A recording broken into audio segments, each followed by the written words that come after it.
Good morning. Good morning, everyone, and good evening, Sandra. So I'm going to provide an overview of ATF and an introduction to this Youth Leadership Development Initiative. So what is ATF, or Amani Transformational Foundation? This is a small but growing indigenous organization that was set up by Ugandan citizens to promote health, education, and other development ventures in Moyo and Adjumani districts of West Nile region of Uganda. The founders really aim to support the government of Uganda efforts to promote education with a specific target of youth through primary and secondary schools, as well as to support health promotion, disease prevention, and capacity strengthening through community and health facilities.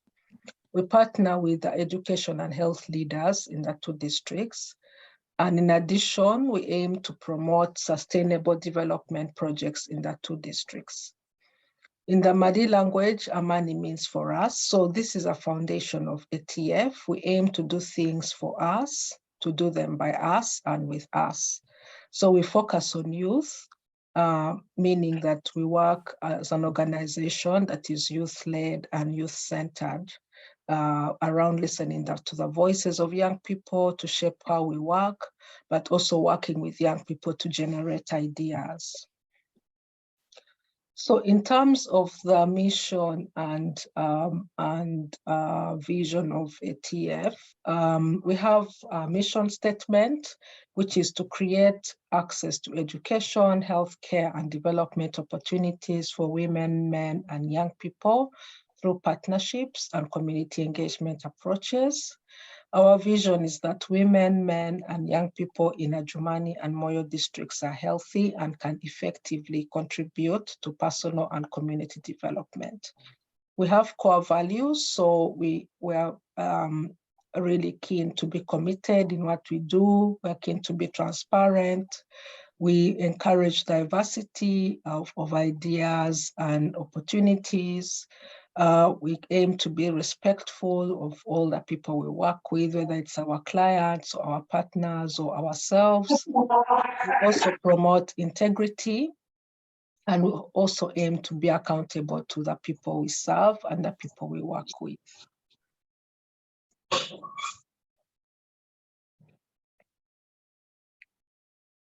So in terms of the background to the Madi Leadership Development Initiative, the goal of this initiative is really to promote individual and collective development of Madi youth in universities and other urban centers. So the work of Amani Transformational Foundation is mostly in the districts in West Nile, but this initiative cuts across, so aiming to target youth who are in universities and other urban centers in Uganda and beyond, really to create a community of practice that will help us provide psychological support to young people as they navigate challenges of urban life and school. We aim to improve leadership skills among young people and also provide soft skills that will increase employability and entrepreneurship among young adults in these communities. So the strategies that we will employ will include monthly webinars on various topics. We'll do one-to-one linkage with role models. We'll help with young people with development of their CVs and also interview preparation. And also we'll see if there's opportunities for job and training opportunities, as well as linking people with potential job opportunities. So a few months ago, we launched a survey to get feedback from youth in terms of what they would like this initiative to focus on.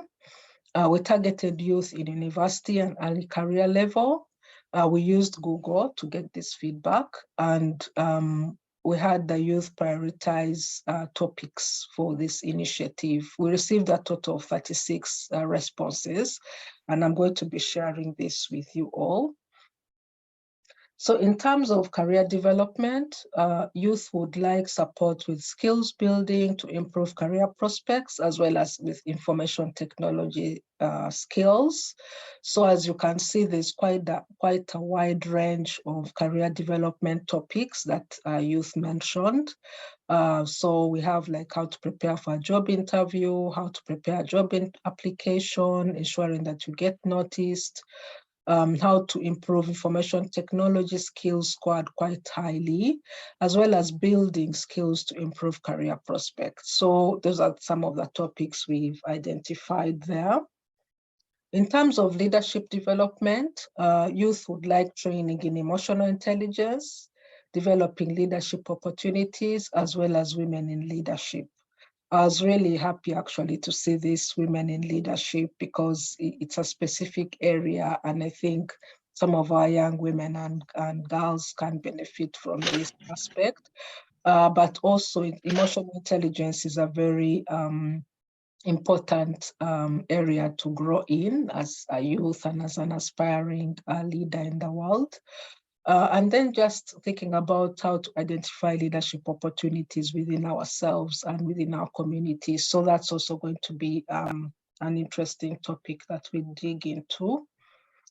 In terms of health and wellness, youth would like skills in keeping healthy, in having mental and emotional health, as well as diet and exercise. So as you can see, people talked about skills in keeping healthy as a student, as well as a young adult, mental and emotional health. And that's why we're having Joyce with us today to talk us through that. But people also talked about the need for diet and exercise support and spirituality matters, as well as self-care. Youth also wanted soft skills, so things like how to be good at public speaking, how to learn how to do memos and concept notes, time management, how to facilitate meetings, presentation skills. So all these are really important topics for us as we're growing as leaders. So it's going to be something that we look at as well as we move forward.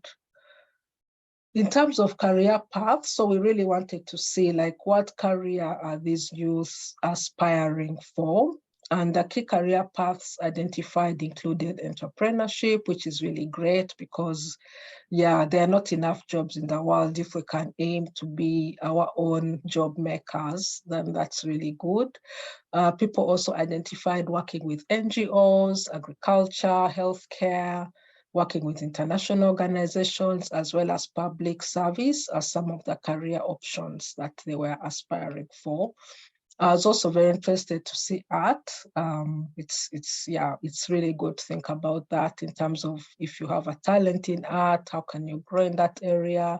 Teaching also came up, and statistics as well. Healthcare also came up as an area that people wanted to go into as a career. So there was a topic around working with NGOs. I think a lot of our youth aspire for this. So the areas identified was how to write proposals, how to do strategic planning, pitching ideas to donors, and building partnerships, as well as use of social media. So these are all important topics if people are working with NGOs. So again, something for us to look into in terms of how we support that area of growth.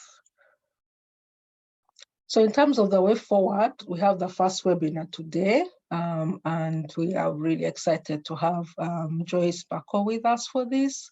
And we will have monthly webinars and other activities going forward. We'll seek feedback from youth and use this to make necessary changes at every stage. And we will also work with youth and volunteers to monitor our progress on this work.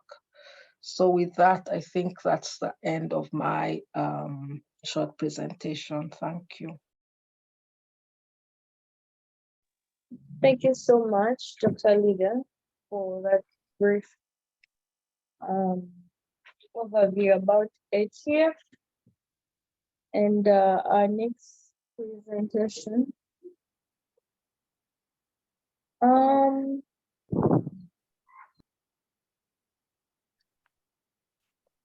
Could you share a screen with me? Yes, so I'm going to be sharing Joyce's slides for her. Can you see the slides? Yes. Okay, Yes. I will. There you go. All right, welcome.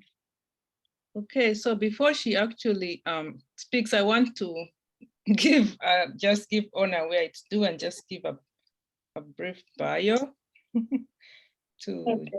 Jane Patricia Bako, so that we all know her credentials, and it's really an honor and a privilege to have her here today. So Jen Patricia Bako is a lawyer by training, and she's very enthusiastic about criminal justice, human rights, international humanitarian law, and mental health. That's a really unique combination. She holds a Bachelor of Laws and a Master of Laws from University of Pretoria. She also holds a Master's in Counseling Psychology from Bugema University in Uganda.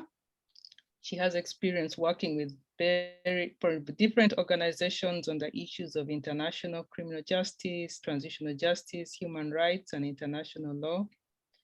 Between 2010 and 2015, she worked with the Uganda Coalition on the International Criminal Court in different capacities. She worked also with Advocates Sans Frontier as a program officer. She has been a lecturer from 2010 to date at Uganda Christian University. She's very passionate about mental health and has been advocating for mental health being among young people and lawyers. From June 2020 to date, she's been working with International Committee of the Red Cross as the Communication and Prevention Manager. So with that introduction, I would like to give the floor to our guest speaker today, Jane Patricia Bako. You're welcome. Thank you so much, Sandra. It's an honor for me to speak to young people and the people online on a topic that I'm very passionate about, that I really love to speak about. And like Sandra mentioned, given my background, I'm a lawyer, but 2 years back, almost 3 years back, I picked an interest in psychology as a topic, especially some counseling psychology. But then later on, I zeroed down. I'm so passionate about issues of talking about mental health. And that's why I'm here. So let me go to the next slide. The next slide. Okay, in terms of the content, I'll take us through what is mental health. When we talk about mental health, what are we talking about? Then I'll go into the basics of mental health. Why I mention exactly what mental health is. People confuse mental illness and mental health, and there is such a confusion amongst people, and that's what I want to do. Okay, and then I'll talk about the basics of mental health. I'll talk about emotional health. I think that's something that Sandra mentioned, that the youth would like to know more about emotional health, what it is and what does it encompass. Then I'll talk about the importance of taking care of your mental health, because you really have to take care of your mental health. And I will go in detail also regarding that. I'll also talk about how mental health and emotional health challenges affect our physical health. So I will talk about the link between mental health and physical health. And as you later on, you'll know, emotional health also is part of mental health. And then I'll take us through also how to take care of our mental health as a student, as a young person. What can you do to stay emotionally healthy? I will also talk about what I think could be what we could do in terms of creating a culture of emotional well-being. And then finally, I'll conclude with how to take care of your mental health in general. Next slide. So when I talk about mental health is a state of well-being, and this is in which an individual, you realize your abilities. How can you cope with stress, with the normal stresses of life? How can you work productively? And of course, this is a definition from the World Health Organization. So mental health is just an all-rounder. How are you able to realize your abilities? That these are the things I can do. How do you cope with normal stresses? Because if you fail to cope with the normal stresses, definitely it can have a lot of impact, as I will be discussing later on. And then how do you work productively? So that's it. That is the definition from the World Health Organization. So mental health refers to how do you balance all aspects of life. And when I talk about how balanced are you, I'm talking about aspects like the social aspect. How do you socialize with others? How do you relate with the people around you? Then when I talk about the physical, how do you feel the body itself, the physical health? Are you able to do exercises? Is the body aching? What is it that is happening in you? And then the spiritual. Many times people detach the spiritual from themselves. They think like you can exist without the spiritual aspect, but yet spiritual aspect is part and parcel of us as a way of maintaining a good mental health. And then the emotional, how do you feel? Your feelings, how do you communicate your feelings? So that is all under mental health. But then when I talk about mental health again, this includes emotional, psychological, and social well-being. In terms of emotionals, as later on I said, that's why I mentioned at the start and said that emotional well-being is part of mental health. Emotions, what are your emotions? Psychological, what are you thinking? What is in your mind? How do you think? Okay. Then the social well-being, how do you relate with the people around you? And this all, it comes in with how we think, how we feel, and how we act.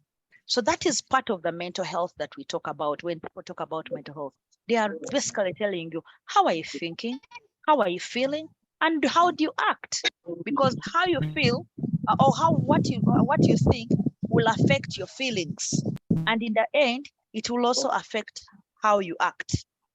So this helps us to determine how do we balance when you have stress, how relate with others, make choices. So these are basics of mental health. When I talk about the basics of mental health, that's what I'm talking about, the emotional, psychological, and social well-being.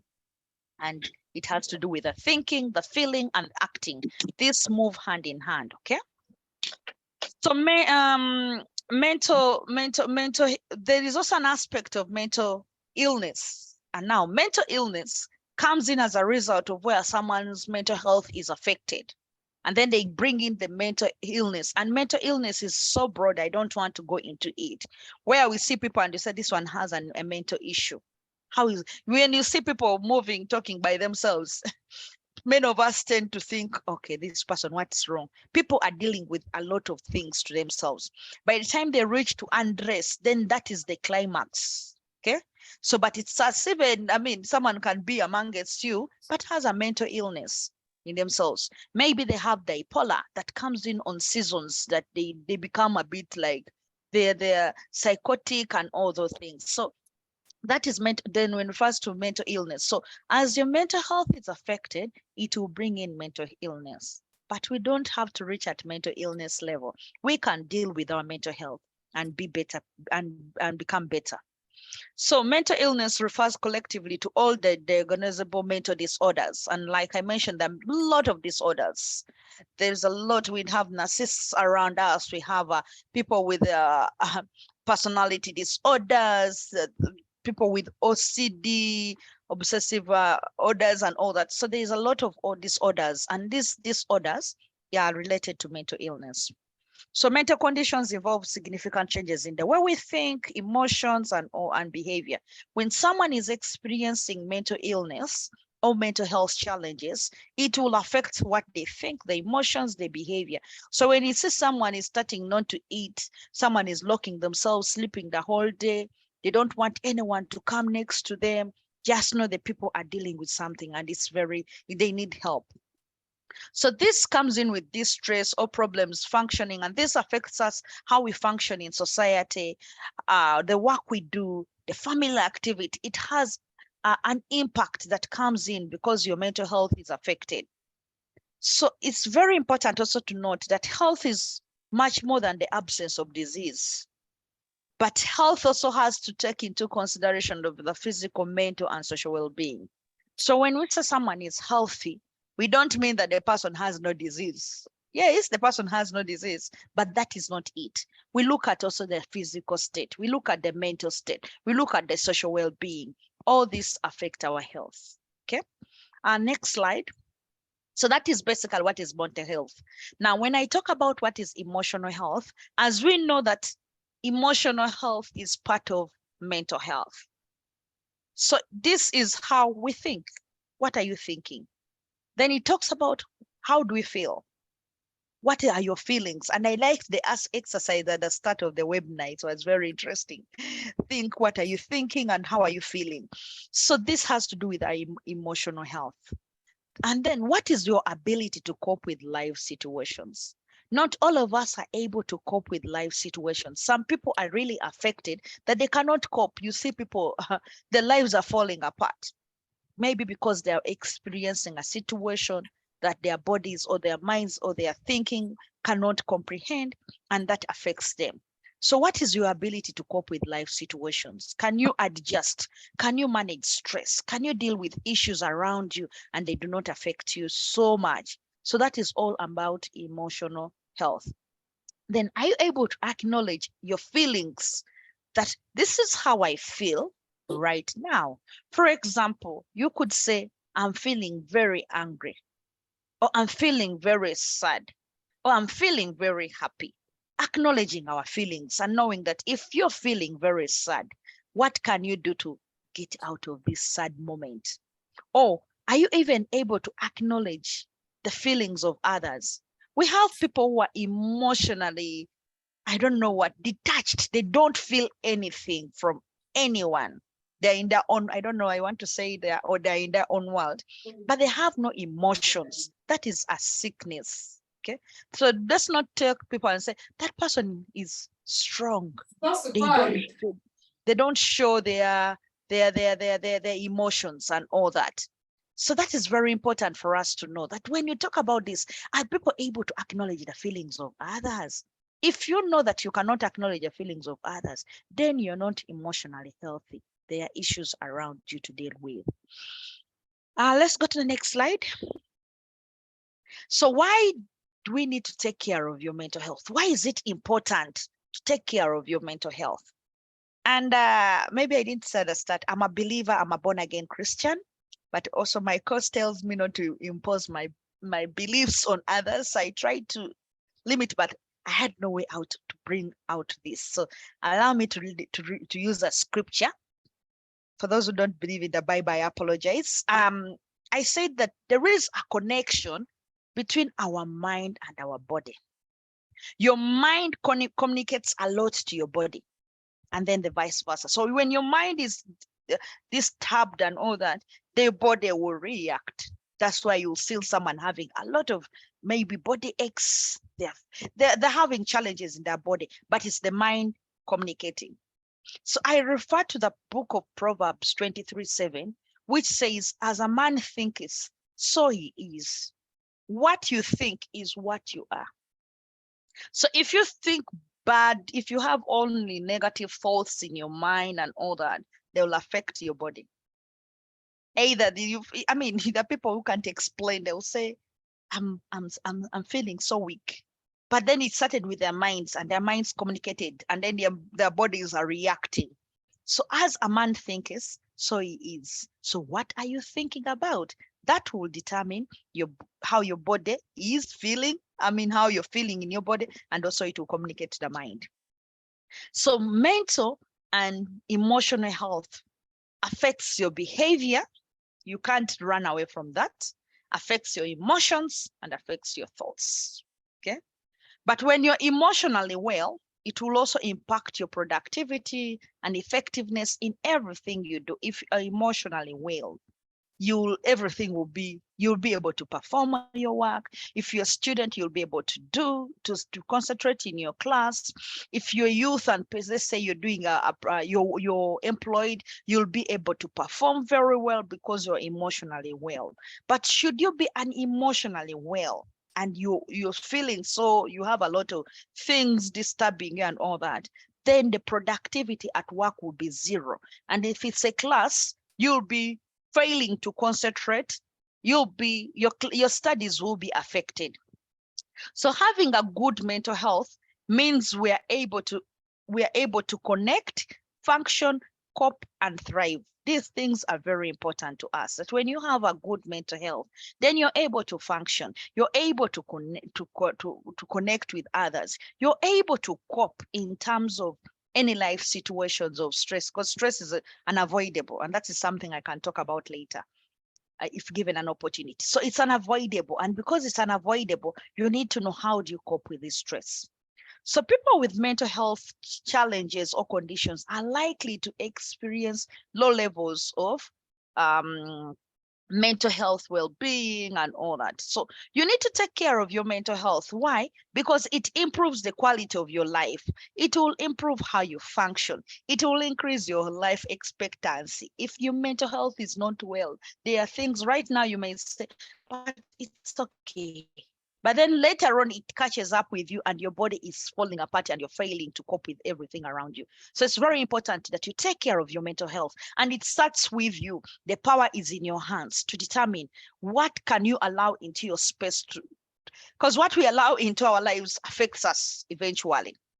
There are things that are in our space. Your mental health is your own duty as a person to take care of it, to develop some habits or some things that you can do to ensure that your mental health is always okay, that you're psychologically well, that you're socially well, and you're emotionally well. It is in your power as a person. Okay, let's go to the next slide. So mental health versus physical health. And I was asking myself, well, how does your mental health affect your physical health? Interestingly to note that our mental health affects our physical health and vice versa. What do I mean by this? When your mental health affects what you think, how you're thinking, how you're feeling, how basically everything, it will affect your body. That's why, like later on, I'll explain that you'll start feeling depressed, you'll start feeling tired and all that. So there is a connection that your mental health can affect your physical health, but also the other way around, that your physical health can affect your mental health. If you're not physically well, it will go on to your mental health. It will affect how you're psychologically feeling, psychological aspect. It will bring in the emotional aspect. So vice versa, these things affect each other. So people with mental health challenges oftentimes do not reach out to get help. They do not even want the help, or even they do not even recognize that they need help. I've seen around very many people where you just look at the person and know that this person needs help. But this person feels like there's no need for them to have help, to seek out help, or they feel like no one understands the situation they are in, whatever it is. So people with mental health challenges oftentimes they do not seek out help. Others will actually not even know that they need help. There is a student sometime back who I sensed it from onset that she had a mental health challenge. One time at 3 a.m., I had woken up to pray, and this girl was sending me messages that are uncoordinated. They're coming for me. They're going to kill me. They are doing what? I saw them. You know what? I have a vision. So I really knew that this person had a problem. And I remember that blocking her, and I called the lecturer, one of the lecturers who knows her, and I'm like, please reach out to this student. This student is not well, because the messages that were coming in, they were uncoordinated, and I sensed from the onset that the person has a problem. But for them, they were thinking they were fine. So that is what really happens. So mental health, when we have physical health challenges, mental health sets in, and then we get challenges such as depression and anxiety.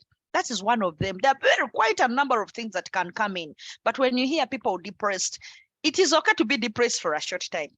But if you're depressed 1 week, second week, the third week, the fourth week, you're entering 3 months, you're feeling depressed, you're detached from the world, you've lost meaning in everything around you, you're not enjoying things that you used to enjoy doing, then you know you're dealing with a challenge. Okay. And also anxiety. It's okay if it's a 2 days, you're just anxious. For example, if I'm called for a webinar and I'm just feeling anxious, it's okay. But should this anxiety keep on for long? I'm anxious about everything. And then for me, still, I'll refer you to the Bible. The Bible says that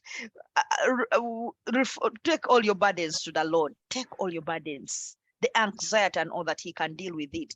So it's very important for you to recognize and say, what are these challenges that I'm having right now? So when I said depression comes in, it's a mental health challenge.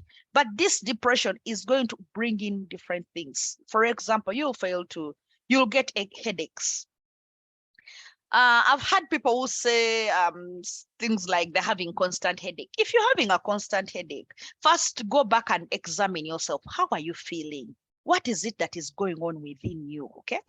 This is where you need to understand that you need to know that how are these headaches? How are they coming in? Is it a headache over one day, or it's a headache that is persisting and all that? And what are you thinking about? Some people, when they are stressed, they get a lot of headaches. If you're stressed for 2 days, 3 days, it's okay. But should the stress persist for so long, then you know you need help.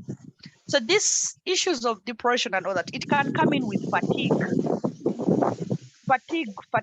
Someone has microphone, Francis. Maybe if you can, okay, thank you so much. It can come in with the fatigue. Your body is tired. You've tried to rest. People go to bed, they go tired, they wake up tired. Ask yourself, what is it with your body? What are you thinking about? How are you feeling? Okay. What is it? So this fatigue sets in, those constant aches and pains. Someone says, this is paining, my muscles are paining and all that. If it's a 2 days, 3 days, it's okay. But should it persist for a whole month, and so you're having aches, you're having pains in the body, then you know you're dealing in, your mental health is being affected, and as a result, it's affecting also your physical health.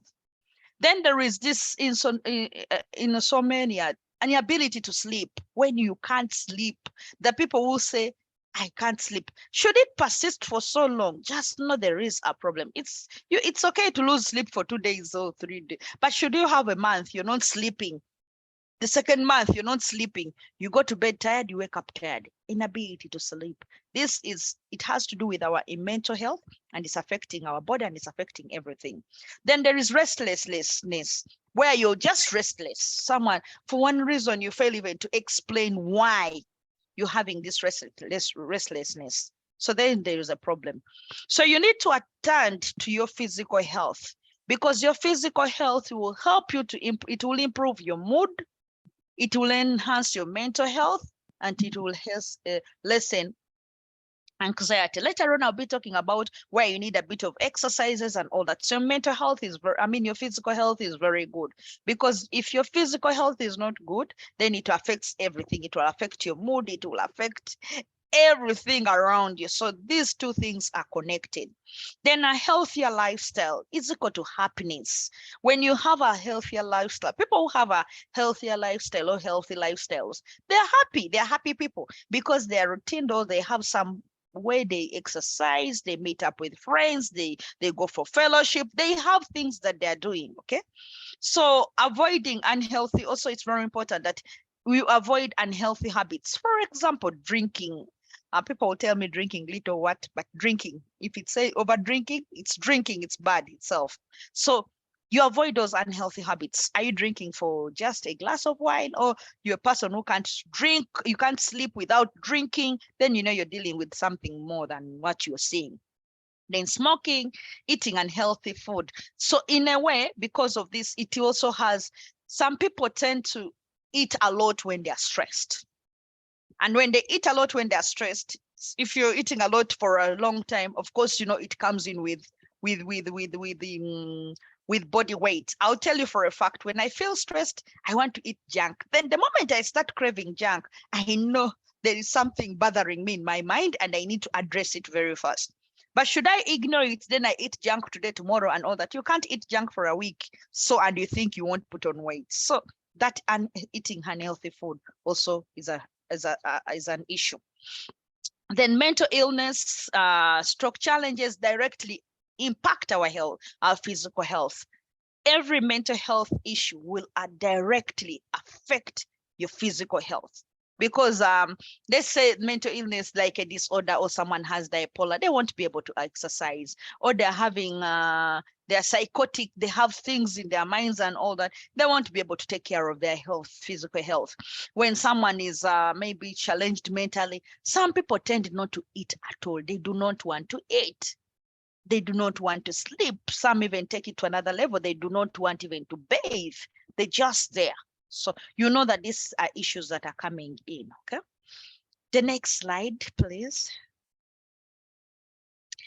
So how mental health affects your physical health? That's just a continuation that when your mental health is not well, then you're likely to experience diseases like high blood pressure, heart diseases, grow too big, then which eventually it weakens your immunity system. As you've seen that all the things I'm discussing, it is in your power as a person to address them, to find what can you do? How do you improve your mental health? Okay. The next slide. So how do you take care of your mental health? How do you take care of your mental health?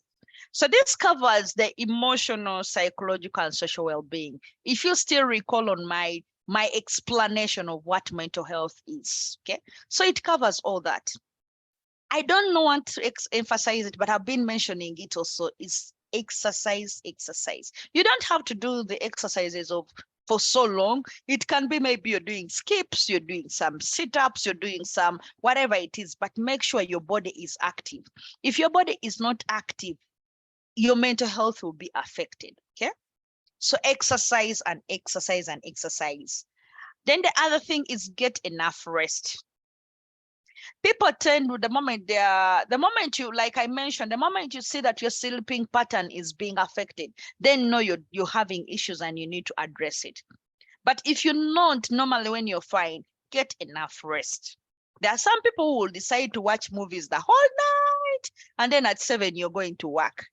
Then just know your body, you're affecting your body. It may not catch up with you immediately, but later on, your body is going to give way.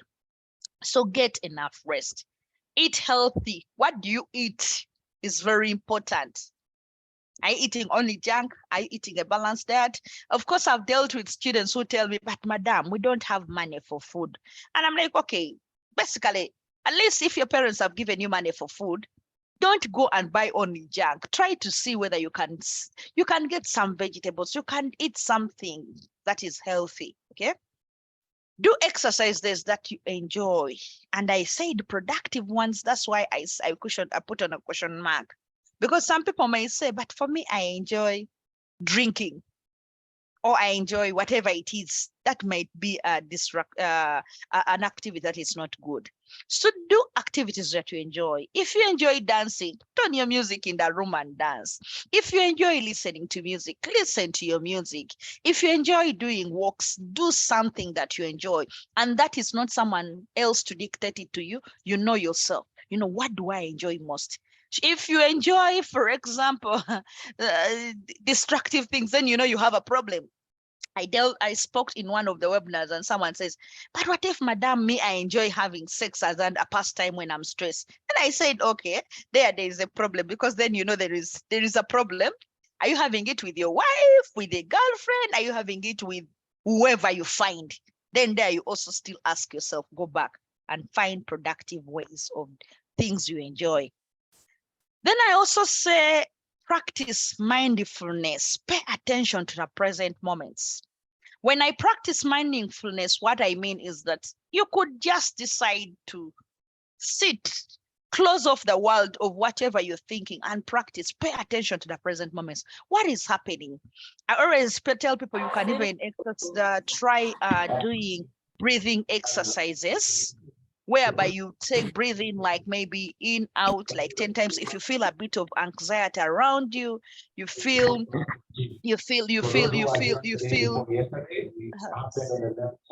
Betty, please mute your microphone. Okay, thank you so much. So practice mindfulness. It's very key for you. Pay attention to the present moments around you. And if that is something that it's in your power, you can do, practice it. If it means that every evening you're going to fast close off the world, like just sit Sit, think maybe a bit or something, practice the present moments. What do you enjoy? Look at it. I mean, just practice mindfulness, okay? Then I cannot emphasize more of connecting with others. What relationships do you have? Because what do I mean by connecting with others? When you're having mental health challenges, sometimes people decide to, I mean, it starts from way back when they're a bit, maybe they love being around with people or they don't love people. But make it a habit as yourself to make sure you connect with others. Meet up with a friend, okay? Do something, call a friend, talk to someone, connect with relatives, connect with a mother, connect with a father, connect with someone. If you do not have relationships around you, chances are your mental health is not, it will be affected so bad. I think I've had people give excuses of, I'm a loner. Yes, you're a loner, but I know there might be someone that you love being around with that you can call on to any other time. Why do we need these relationships? Why do we need to connect to others? It's because in connecting to others, it will improve our emotional well-being. We shall get support. It will increase our self-worth because you're connecting with others. And then it will give us a sense of belonging. So that is very important. Connect to others. Keith, your microphone, please. So it will help us to connect to others. And then the other thing is seek help. I've had very many people whose mental health is not well, but people don't want to seek help. Everyone around you is seeing that you have a problem, but you don't want to seek help. For one reason, you fear to be judged, which I'll be talking about later on, or even you don't know that you really need to seek help, okay? And then the other thing is that we need to do is stay away from substance. Some people, and since I'm talking to youth, even some people who are not youth, but youth, some people decide that as a way of taking care of, they're not feeling well, they're stressed, they'll look for a drug. They are having challenges in their relationship, they'll look for a drug.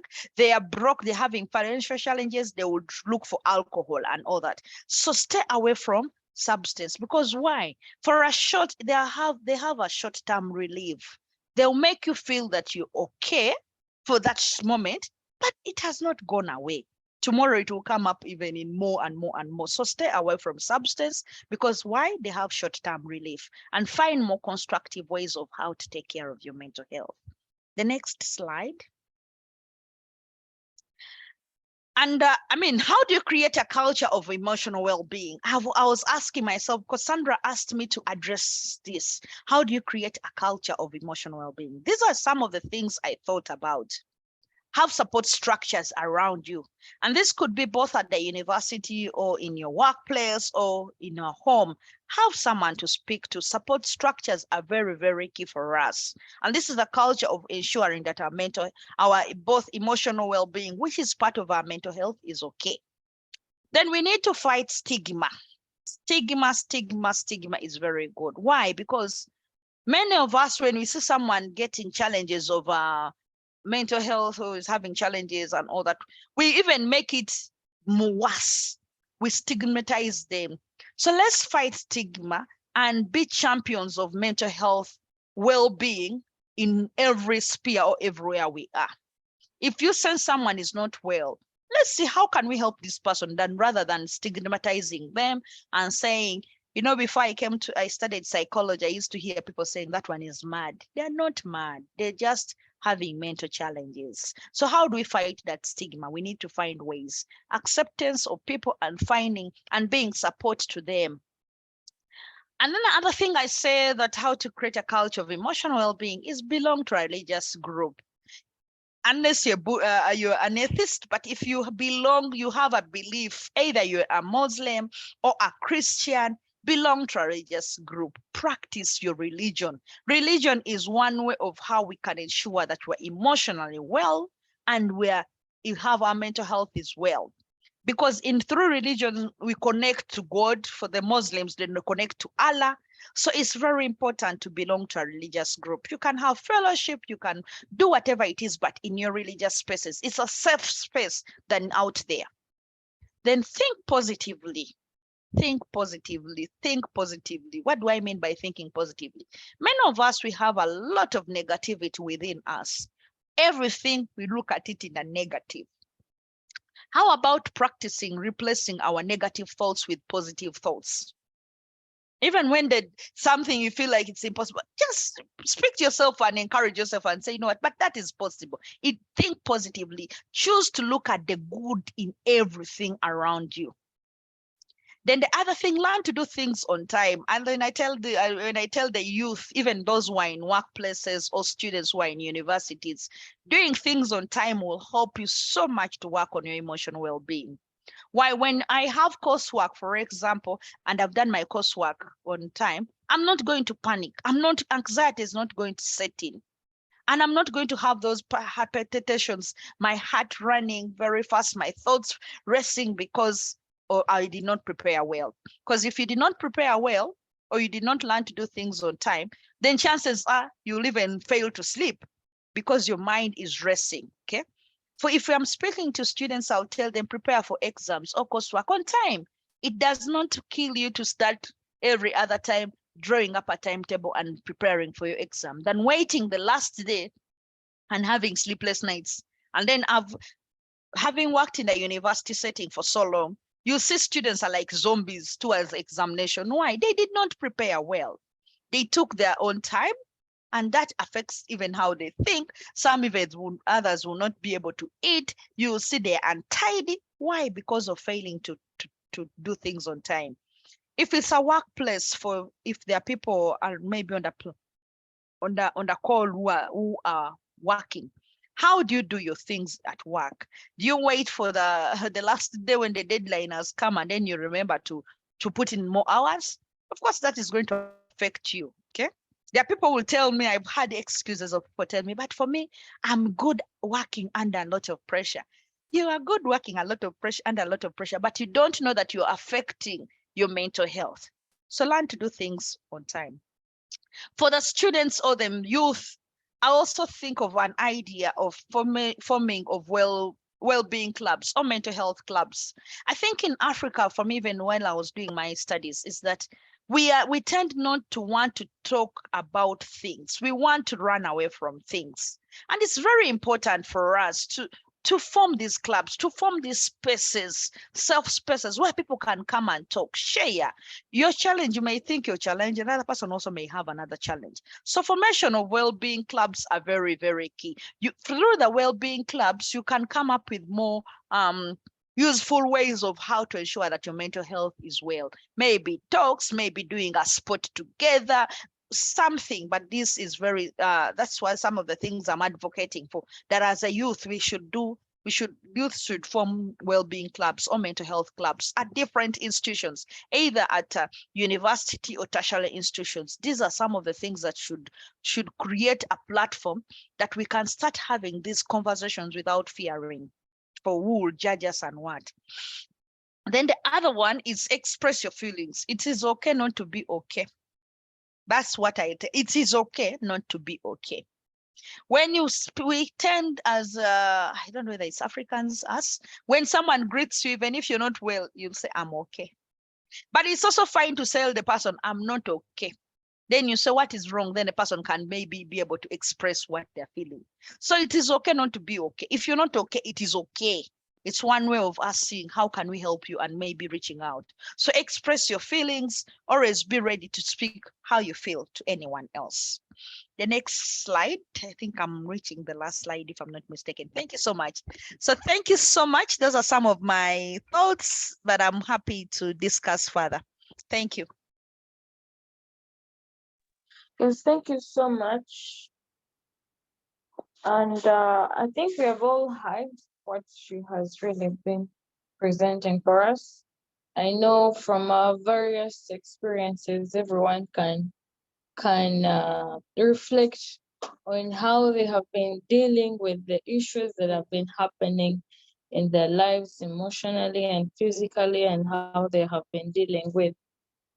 And I think each of us here has been at least touched with this presentation.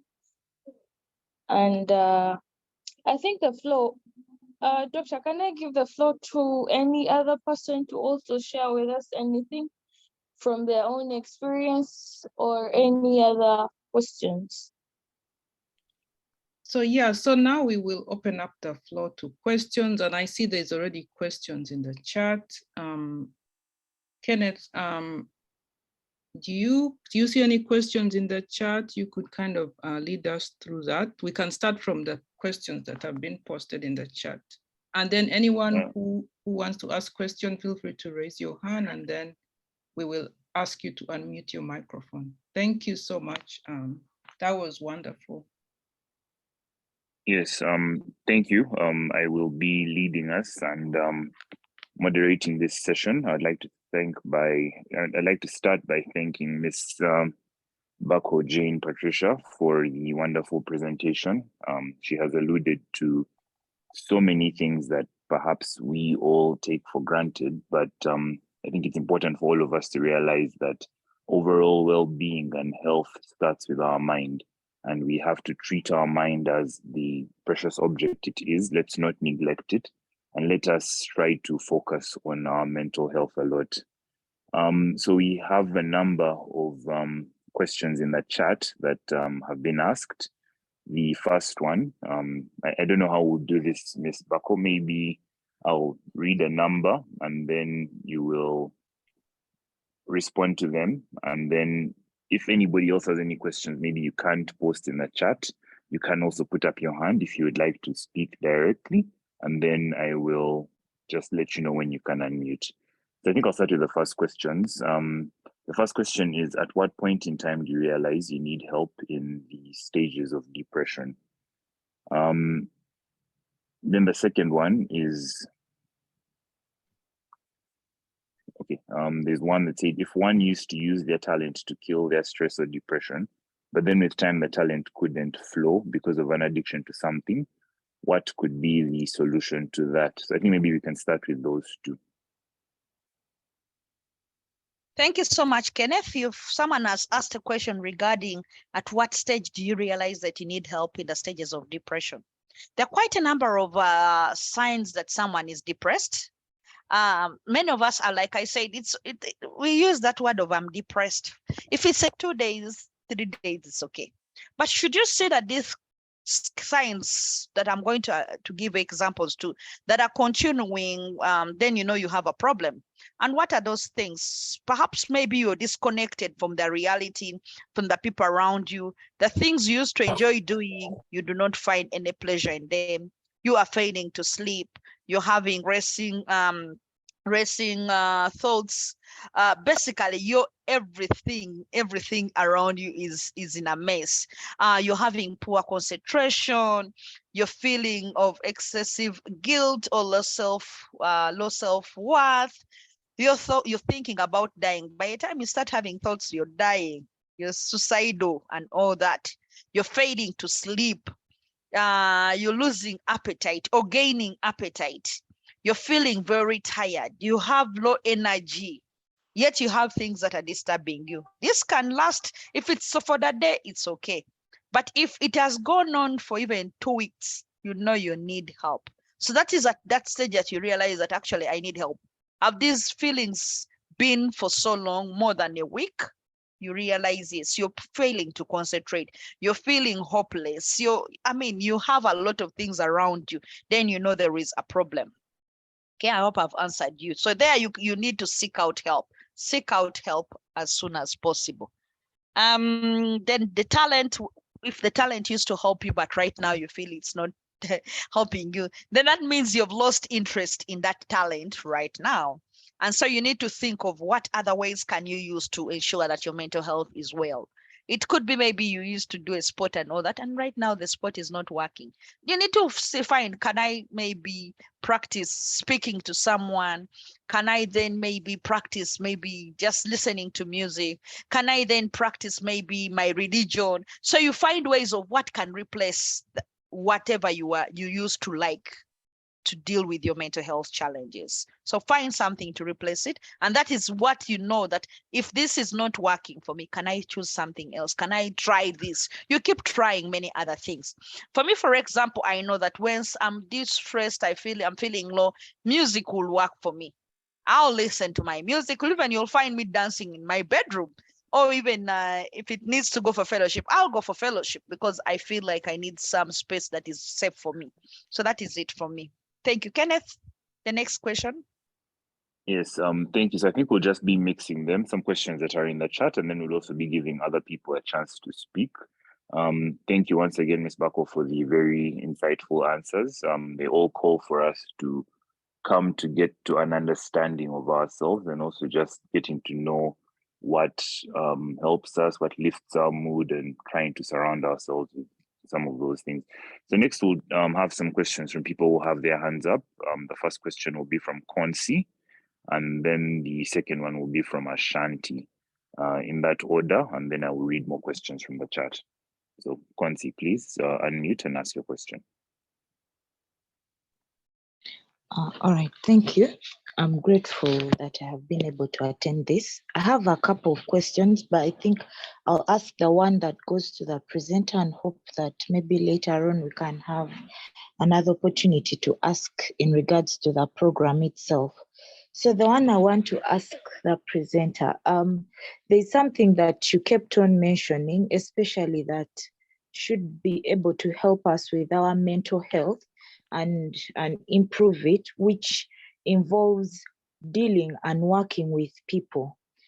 But a case, for example, one where I'm in is most of the disturbances and challenges that have led to, I should say, a mental illness in one way or the other has been caused and influenced greatly by people. For example, maybe disappointments, and so asking me or encouraging myself to go back to people has not been helpful. Even when you talked about exercise, I find it difficult to exercise by myself, but probably with people it should be easier because in the past it worked.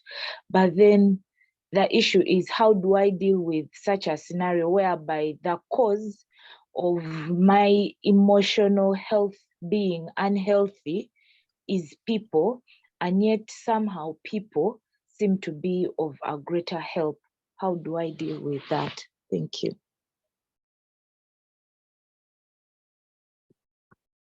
Thank you. I don't know whether I should, maybe also Sophia, Asante, you can also ask, then I can answer both of them. All right, thank you so much. Mine is not a question. And I've been the moderator for today's session, and I'm also an ATF volunteer. This has been a great opportunity for all of us here. To me, it has been a great one. And as a volunteer of ATF, I'm greatly, and I appreciate this initiative. Otherwise, I've been a beneficiary, let me say, because a lot of things have been happening.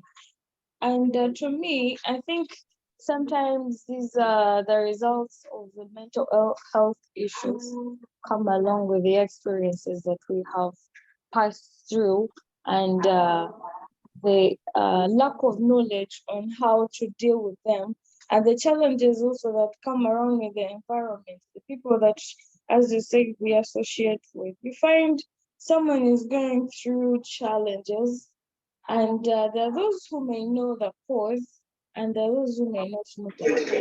You understand? Also, who may take advantage of it.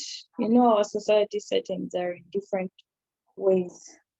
And I think for the youth that are here, and I hope also our leaders, as Dr. you were suggesting, it's also important for us to at least have mentors to be able to be in line. Like for me, I've really been going through a lot of those things, and I think the only way that has helped me is through the, you know, as we pass through school, the activities that we have been brought in, and when you reflect and you are really implementing those things, it will be able to help one at a certain level where they have reached in case they apply those things. And it's one thing that really saved me in I actually thought I went mad at some point.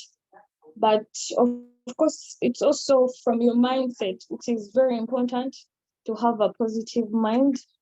And as long as one has a positive mind, they can be able to identify the loopholes and see solutions to it, and also avoid their negative environment. Avoiding negativity, taking up positivity, and changing their mindset, which really helps a lot. And one way I hope we can promote that to the other youths that we are living with, so that they are able to at least find solutions to the challenges that they're going through during these hard times. And I hope at least the channels we have tried to share the links. I hope I'm very grateful for everyone that has really joined this session, because I feel we have really received a lot. I'm grateful to God that you made the decision to join us. And please, let's share our emails into the chat so that we're able to access these resources next time we need them. And I'm so grateful to you, Bako. You said you shouldn't call you doctor, but it's really been a great pleasure. Thank you.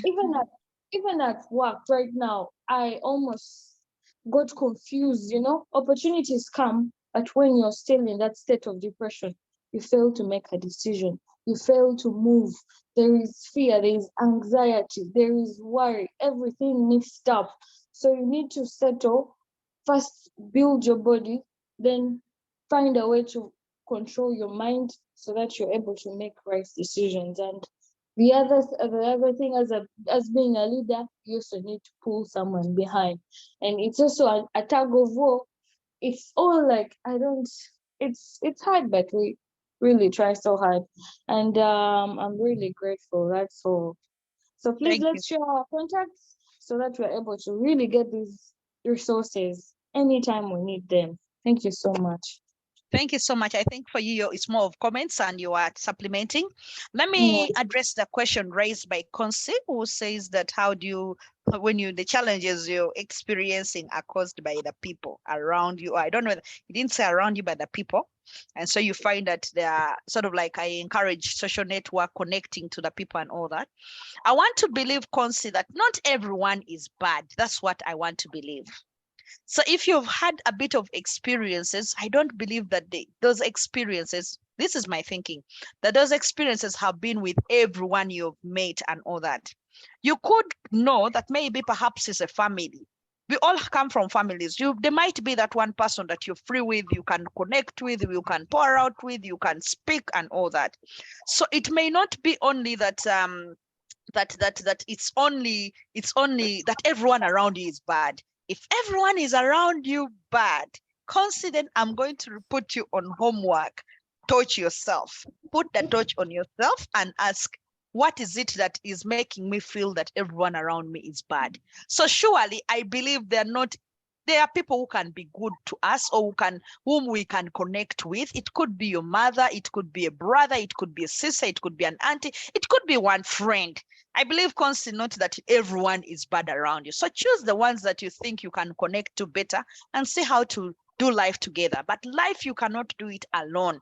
Even I saw someone asking in the chat, for them, they feel so safe when they are alone. Please just know there's a problem. There's a problem. You can't just be, yes, I understand when you say you're an introvert, but even introverts have friends. There are people that they enjoy their company.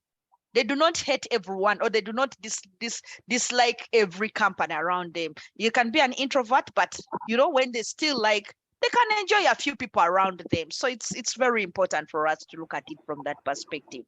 So I don't know, Kenneth, maybe you take me through the other questions.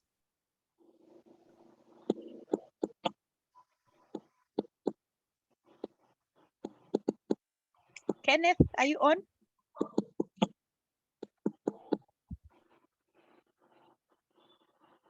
Okay. Did we lose Kenneth? I don't know. I think we lost Kenneth, sorry. Okay.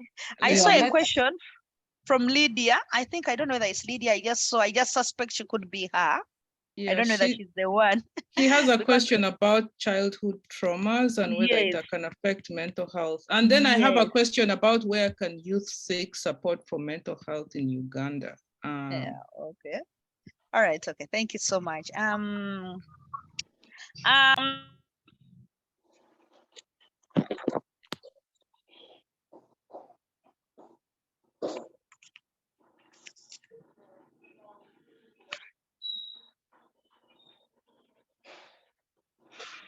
I think Jen is on mute. Oh, sorry. Yeah. sorry. I was actually speaking. So I was saying that I realized that childhood traumas play a key role on our mental health. And those traumas affect our life. Kindly mute your microphone if you're not speaking. Thank you. Okay. So it affects our life later on, it affects our mental health. So Lydia, our childhood traumas have a great impact. It will affect how you relate with people. It will affect how you act, how you behave and all that. Let me give you a scenario. If a child grew up in an abusive environment, those traumas or those memories keep on even in their life.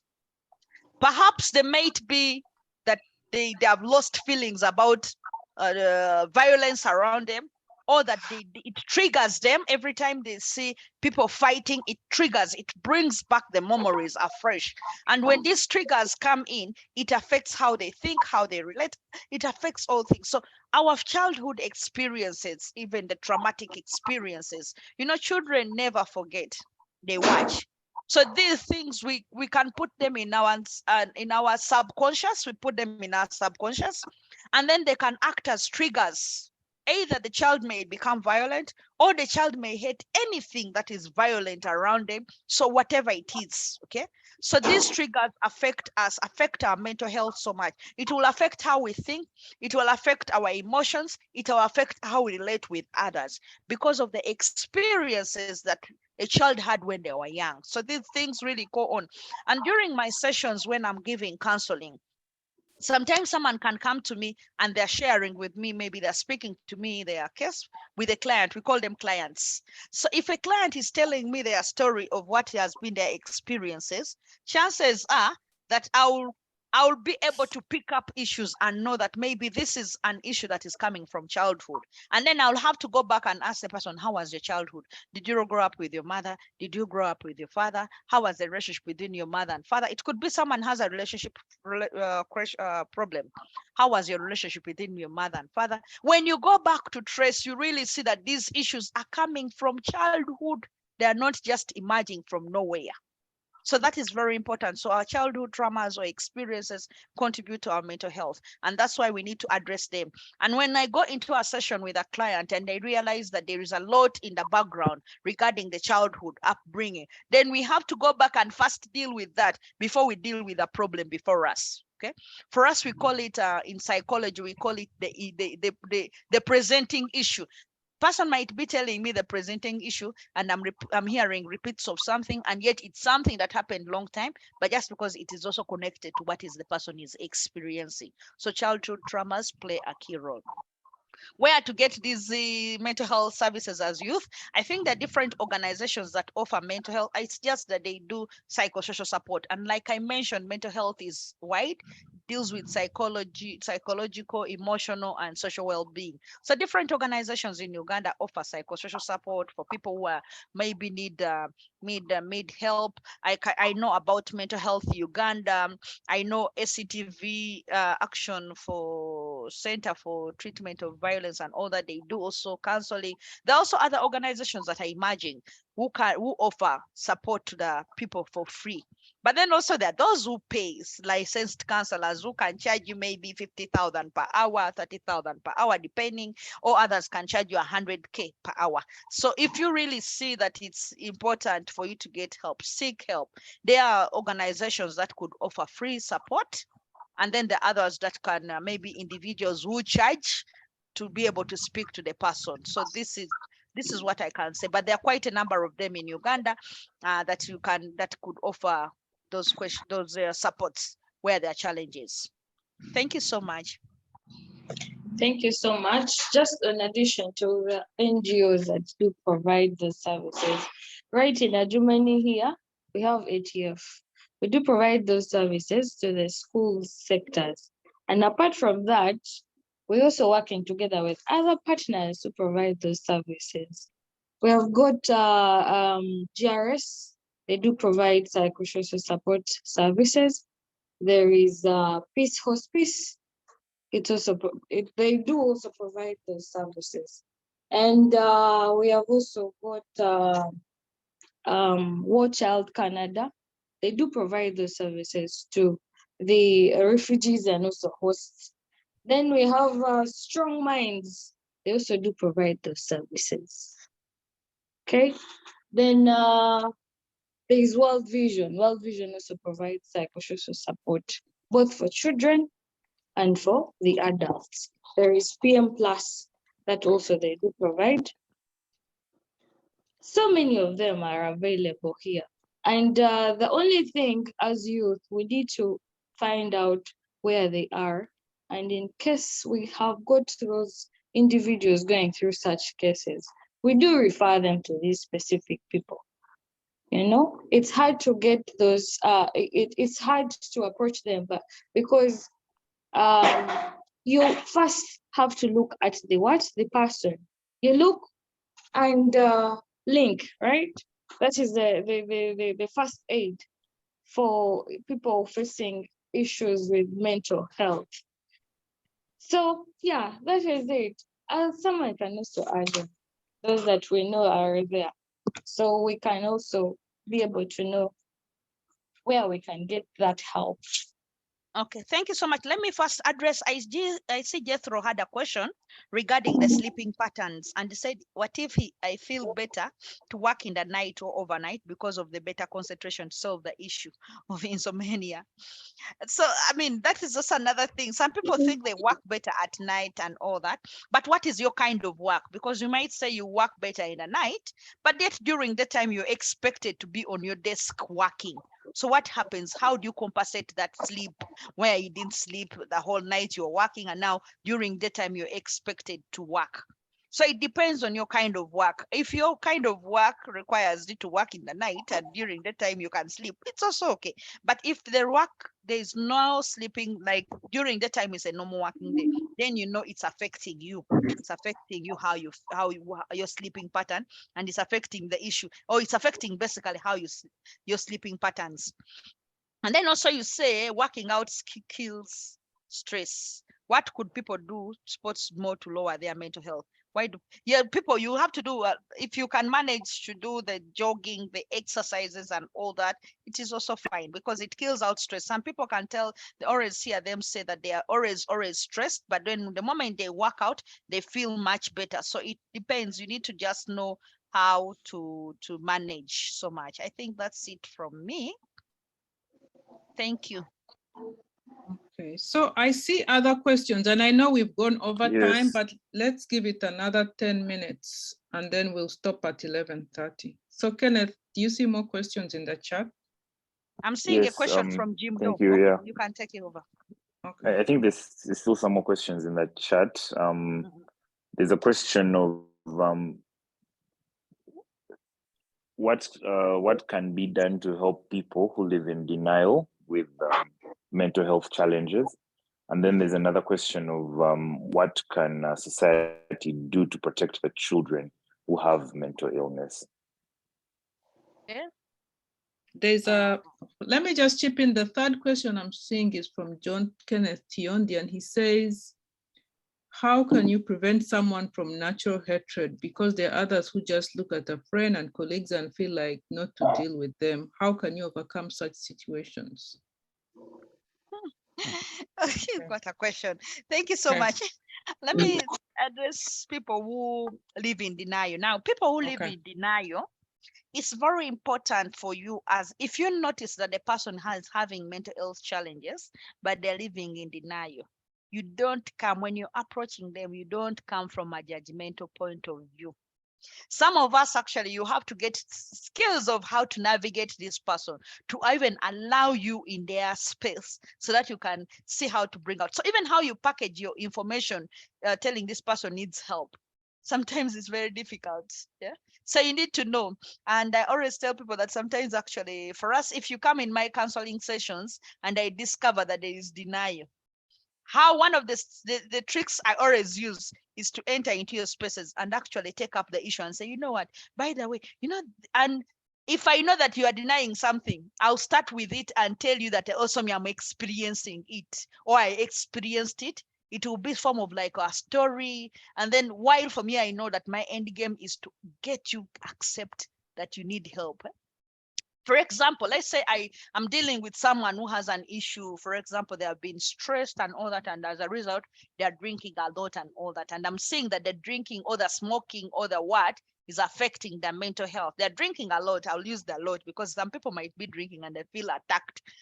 I'll say they're drinking a lot. It's excess. Then I'll start, maybe if I want to get into your space, I'll start telling her, those days back, I used to drink a lot. It affected me. I felt sick. I'll start from there telling you the don'ts, but even I'm entering the space. It's a technique that we were taught of, like, I'm actually telling you that I've also had the same scenario. And then I'm like, but I got help from this and this. I form a story and make it sound very nice.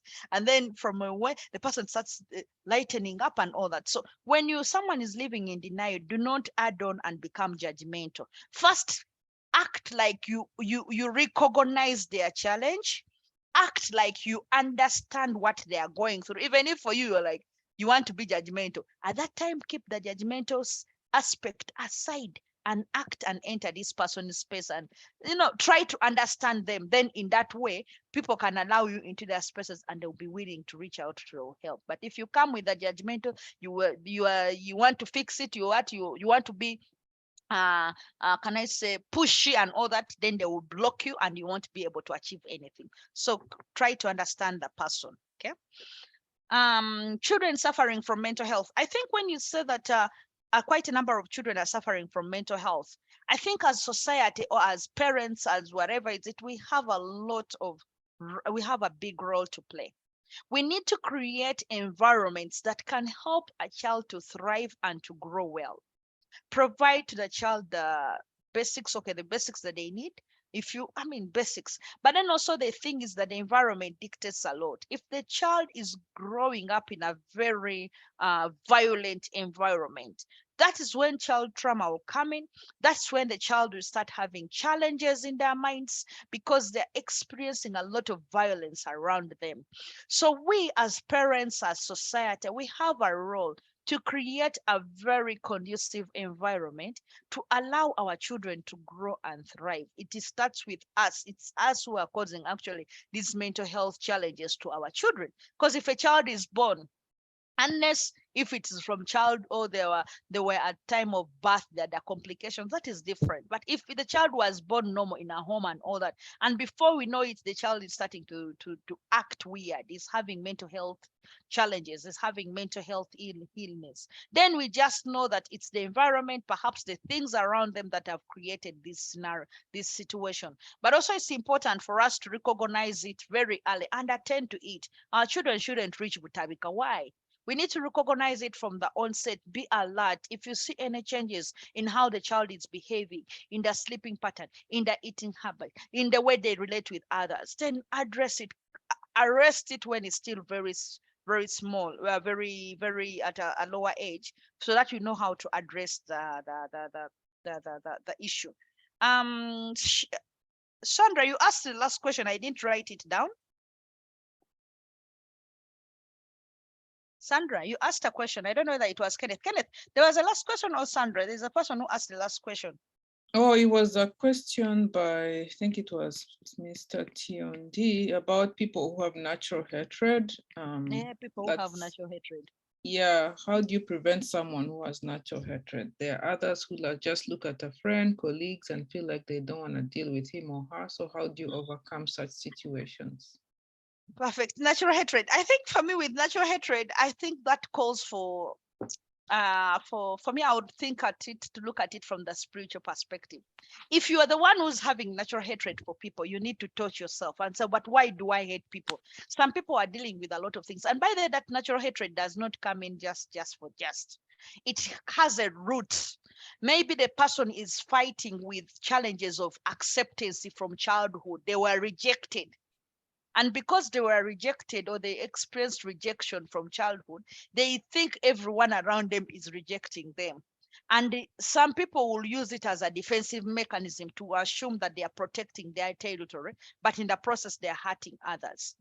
So you, as a person, if you notice that this person has a habit of hating people just for just, please, to keep your mental health very well, I would advise you that you try to draw your boundaries on how you relate with this person. Because as human beings, one of our can I say necessity? I don't want to use necessity, but one of the things that we crave for as human beings is acceptance. If someone notices that they are rejected, there is a way it affects them. So it's very important for you as a person to guard yourself, to guard your space. If you realize that this person has their own issues of hating people just for just, avoid the person if you can.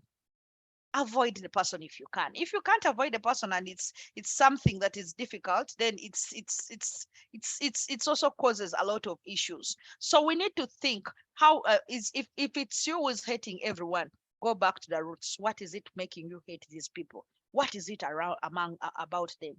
If it's the other person, find out how do you guard your mental health while relating with this person, because you need to be accepted. And if the person feels like they're going to hate everyone around them, then they are dealing with issues. But also understand them, they're dealing with a lot of hidden issues that they may not even have got any person to speak to about them.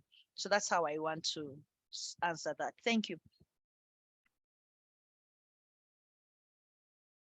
So Kenneth, and I see two more questions in the chat, and maybe let's conclude with those two because I don't want to leave anyone hanging. I see a question says, personally, I feel good alone when my friends come. I can't wait for them to leave. What do I do? And then the second question from Konsi is, this touching of yourself sometimes causes self-hatred and further mental illness. What do you think, and comment about it? Okay. Touching, I think it's self-harm, right? Yeah, self-harm, yes, self-harm. Mm-hmm. Okay, so let me answer the question of where someone feels very that is, perhaps I don't want to call them introverts, because the introverts also will love spaces of others, but there are people who don't want a lot of people around them, or they just want the me time a lot. I think for you, then you need to communicate to your friends. Sometimes if you need to be alone, you communicate. Some of us understand that when you tell me you need to be alone, I will know that you need to be alone. And it's important that you communicate your feelings to your friends around you so that they don't feel like you're rejecting them. Let them know that there are seasons that Patricia, it is a day that you'll go and Patricia tells you they want to be alone, and maybe they're not annoyed with you. It's one thing of wanting to be annoyed with everyone and you want to be alone, and it's quite another where you just want your space, you just want whatever. So this person who feels good when they wants people to leave as soon as possible, then that is maybe an introvert, or I don't know whether some introverts can enjoy some company of some people, and then sometimes they don't enjoy the company of others. Some introverts will tell you they feel a lot of drain. They are drained when they are with people. Then it's important that your friends accept you that way, or the people you relate with, and know there are seasons that you want to be, or there is a day that you want to be alone, or few hours that you want to be alone. And people will know that you're not doing it because you're annoyed with them, but that is just you. You want you time, or you me time. So it's important for you to communicate your feelings and all that. Because if your friends are there and you want, I mean, as your friends, as you relate, for me, I believe in open relationships, that my friends should be able to understand.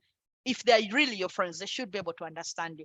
I know Kenneth or Patricia today, she wants to be alone. And you call me and I say, you know what, I'm available, but I wanted to be alone a bit. I'm not annoyed or what, but I just want to do certain things. Then someone will appreciate. Communicating your feelings is one of the ways for you to manage. But it's not a bad thing that you want to be alone. Then the other one of touching yourself and sometimes calling self-trade. You know, the thing that I know, one thing that I want to tell everyone on the platform, the greatest gift you can give yourself is to forgive yourself. Many times, many of us make mistakes and we never forgive ourselves. We live in self-condemnation. It's not anyone else around us condemning us, but we condemn ourselves. And because we condemn ourselves, we end up hating ourselves, and which is a very bad thing, because this will affect how you think, how you feel about your self-worth and all that. So one of the things that you can do is forgive yourself. If it needs, for me, let me give you a technique. We call it empty chair. What with the empty chair? Someone, you can do it alone and someone may think you're mad, but for us, we do it empty chairs. Even when you come for counseling, I might decide to take you through the empty chair scenario. What do I do with the empty chair? I'll give you a chair, you'll sit in one chair, and then you put another chair empty. And I'll tell you, what is it that you want to tell Patricia? Let's say you're Patricia and you want to tell the other Patricia things that have hurt you, things that you feel you're angry about. And in the process, you feel that when someone goes through that process, sometimes people receive healing through that. They can break down and cry. So you speak, and then I turn the roles and tell you, okay, now you are the one who was in the empty chair. How would you respond to what has been raised? And then the person will start accepting and all that. And it's a way of healing. So please forgive yourself, whatever went wrong and all that. Don't hate yourself. Self-love is very, very important. Practice self-love. You cannot give what you don't have. If you hate yourself, you're going to hate everyone around you.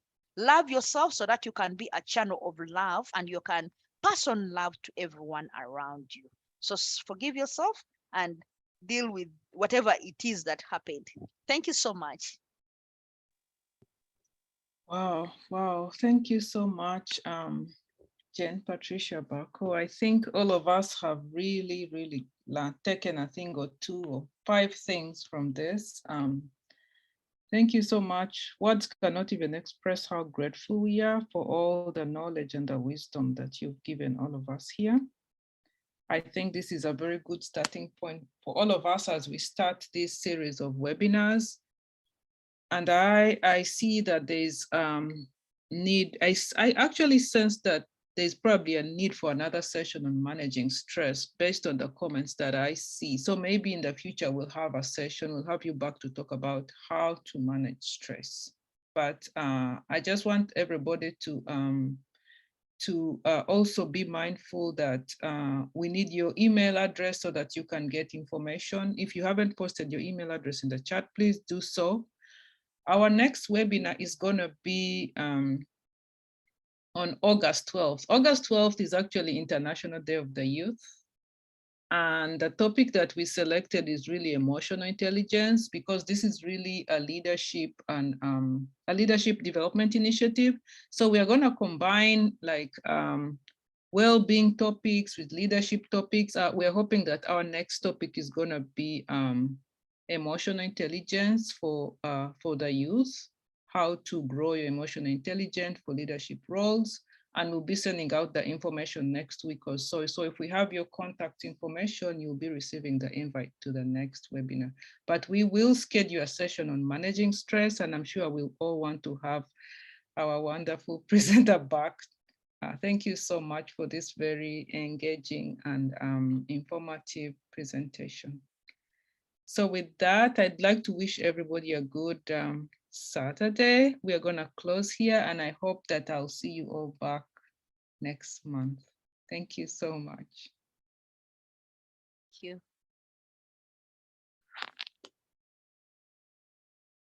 Thank you. Thank you. Thank you so much, everyone, for your time that you have really greatly given Thank to you, us. everyone.